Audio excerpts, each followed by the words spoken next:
葉旺村嘅街坊睇過來啦，3到4人單位家私完工落地，效果來啦，一齊來睇睇我哋係點樣做佈局設計嘅。客廳設計一組到頂電視機櫃，上下儲物櫃，側邊玻璃飾櫃，隔3條背景裝飾，幾靚啦。呢邊廳房趟門玻璃間咗，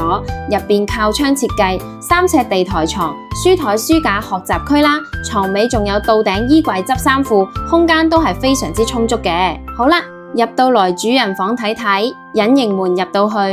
靠牆設計有壓床，到頂衣櫃延伸出梳妝台，兩公婆住低唔知幾舒服啦。咁我哋入門口位置就到頂 C 字櫃啦，集合多種儲物功能，中間隔3條裝飾，仲有換鞋凳，入門解放雙手啦。最後睇睇廚房浴室位置，廚房設計 L 型上下櫥櫃，石英石台面就易打理啲啦，上高仲有鋁扣板天花，浴室呢邊玻璃浴屏，乾濕分離啦。一組鏡櫃組合，上高都係有做鋁扣板天花嘅。好啦，簡藝家居自營，工廠價更平，裝修交俾源頭，生活留低自己。更多免費案例 PM 我。